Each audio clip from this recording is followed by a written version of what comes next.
Guys, আজকে আমরা যাচ্ছি স্টেশনে যেমন কি সাজে প্রতিযোগিতা, যে যেভাবে পারবেন সাহায্য করবেন যাতে ভবিষ্যতে এরকম অবস্থা না হয়।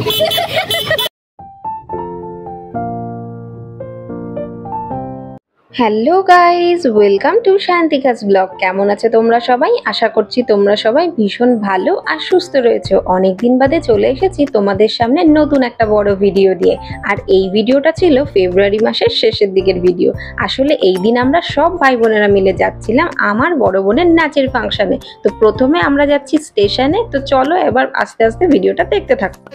হ্যালো গাইস, আজকে আমরা যাচ্ছি স্টেশনে যেমন কি সাজে প্রতিযোগিতা, যে যেভাবে পারবেন সাহায্য করবেন যাতে ভবিষ্যতে এরকম অবস্থা না হয়। এইবার ঠিক আছে, চলো। নাচ করবে। যেহেতু সন্ধেবেলার টাইম ছিল সেই জন্য স্টেশন চত্বরে ভিড়ও অনেকটা ছিল। আর টোটোর জ্যামের জন্য আমরা অনেক কষ্টে শিষ্টে পৌঁছে গেছি এখন স্টেশন চত্বরে। এখানে আসবে আমার বড় বোনের বন্ধু বান্ধব, তারপরে আমরা যাব বোনের ফাংশন দেখতে। আমরা পৌঁছে গেছি স্টেশনে, কিন্তু এখানে অন্ধকার, আলোর ভীষণ অভাব। এই যে আমার পেছনে আমার চেলা চামুন্ডারা। আমরা কোনো জায়গায় একা যাতায়াত করি না, সবসময় একসাথে যাতায়াত করি। হ্যাঁ, আমাদের বাড়ি থেকে ছাড়ে না। এই যে আমাদের অবস্থা। এবার আমরা যাদের সাথে দেখা করতে এসেছি তারাই এখনো পৌঁছায়নি, যেই জন্য এত স্ট্রাগল করলাম। ঠিক আছে, ওরা আসুক, তারপর আবার ভিডিওটা অন করছি। ওই যে পটলার কাণ্ড কীর্তি। For the kind attention of the passengers, train number 131 আন্না বাবা চলে আয়। কলকাতা লালগোলা ধন এসে গেছে স্ট্রাগল করার। ও চিন্তা করছেন এত খেয়েছে দিদি টাকা দেখো। আমরা এখনো স্টেশনেই দাঁড়িয়ে রয়েছি আর পটলা পাগল হয়ে গেছে, গোল গোল করে ঘুরে যাচ্ছে।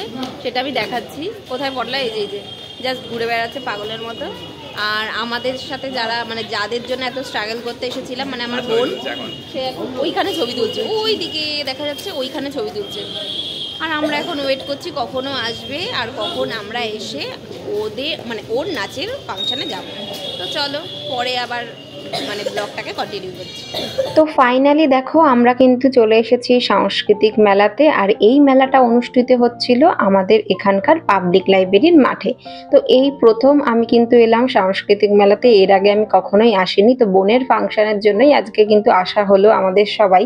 তো বোনের ফাংশন যেহেতু হতে আরেকটু দেরি ছিল, সেই জন্য আমি পটলা আর গুবলা মিলে চলে গেছিলাম এই পাশের পার্কটায়, যেখানে পটলা চড়ছিল দোলনা। আর ওর দোলনা চড়ার গিয়ে কায়দাটা দেখেছো, একটা আলাদাই ব্যাপার স্যাপার। যাই হোক, ওইদিকে দোলনা চড়ছিল আর আমি এখানে দাঁড়িয়ে দাঁড়িয়ে খাচ্ছিলাম মোমো। আর তাছাড়াও এখানে ছিল গুবলা, ও কিছু একটা খাবার খাচ্ছিল, কিন্তু এই মুহূর্তে কি খাচ্ছিল সেটা আর আমার মনে পড়ছিল না। যাই হোক, মেলার পাশেই যেহেতু একদম পার্ক, সেই জন্য এখানে খানিকক্ষণ বসেছিলাম। তারপর কিন্তু চলে গেছিলাম একদম ফাংশনের জায়গাটায়। এখানে কিন্তু ফাংশন শুরু হয়ে গেছিল। প্রথমে ছোটদের নাচ দিয়ে শুরু হয়েছিল, তাছাড়াও আরো গান আবৃত্তি সবকিছুই হচ্ছিল। অনেকদিন বাদে ফাংশন দেখতে এসে না খুব ভালো লাগলো। আর শীতকালে জানো তো এরকম টুকটাক ফাংশন মেলা আমাদের এখানে কিন্তু হয়েই থাকে। ছোট্ট মিষ্টি বোনটার নাচটা কিন্তু খুব সুন্দর হচ্ছিল। কপিরাইটের জন্য আমি কিন্তু গানের সাথে আর নাচটা দিতে পারলাম না, না হলে খুব ইচ্ছে ছিল গানের সাথে ওর নাচটা দেওয়ার। ও কিন্তু খুব সুন্দর পারফরমেন্স করেছিল। যাই হোক, ওর নাচের সাথে সাথেই পরবর্তী কন্টেস্টেন্ট উঠে পড়েছিল আবার স্টেজে। তো এখানে কিন্তু পরপর নাচের প্রোগ্রামগুলোই হচ্ছিল, তাছাড়াও গান আবৃত্তি হচ্ছিল, সেগুলো আর আমার ভিডিও করা হয়ে ওঠেনি। তো ফাইনালি দেখো আমার বোন কিন্তু উঠে পড়েছে স্টেজে। ও কিন্তু খুব সুন্দর একটা গানে নাচ করবে, কিন্তু ওই যে বললাম দুঃখের বিষয়, কপিরাইট ক্লেমের জন্য আমি কিন্তু গানের সাথে নাচের ভিডিওটা দিতে পারলাম না।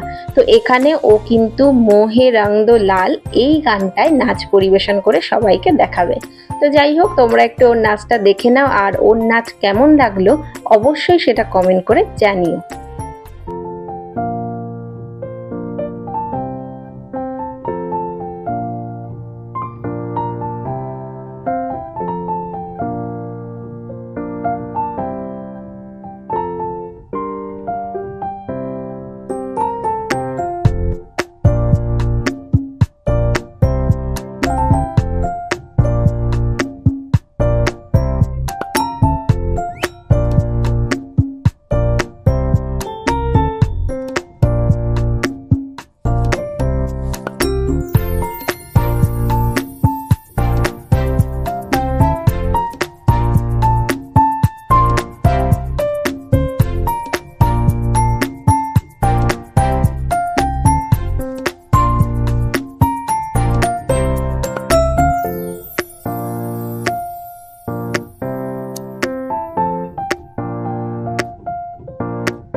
বড় বোনের নাচের ফাংশন দেখে আমরা চলে গেছিলাম আর্ট গ্যালারি দেখতে। প্রত্যেক বছর সাংস্কৃতিক মেলায় আঁকা কম্পিটিশন হয়, সেই কম্পিটিশনে যাদের আঁকা একটা স্থান পায় তাদের আঁকাগুলোকে এখানে টানিয়ে রাখা হয় দেখার জন্য। তো দেখো শিল্পীর হাতের কি গুণ, প্রত্যেকটা আঁকা এত সুন্দর ছিল যে কি বলবো। সত্যি এই প্রথম সাংস্কৃতিক মেলায় ভাই বোনদের সাথে এসে মনটাই ভরে গেল। আশা আছে পরের বছর আবারও আসবো। যাই হোক, এবছরের মতো মেলা ঘোরা তো আমাদের কমপ্লিট হলো, আর মেলাতেও অনুষ্ঠান কিন্তু মোটামুটি শেষের দিকেই হয়ে এসেছিল। তো যাই হোক, আমি আমার ভিডিওটা তাহলে এখানেই শেষ করছি। তোমাদের আমার ভিডিওটা কেমন লাগলো অবশ্যই কমেন্ট করে জানিও। এরপর আমরা সব ভাই বোনেরা মিলে রওনা দিয়েছিলাম বাড়ির পথে। যদি ভিডিওটা ভালো লাগে অবশ্যই লাইক করো, সাবস্ক্রাইব করো।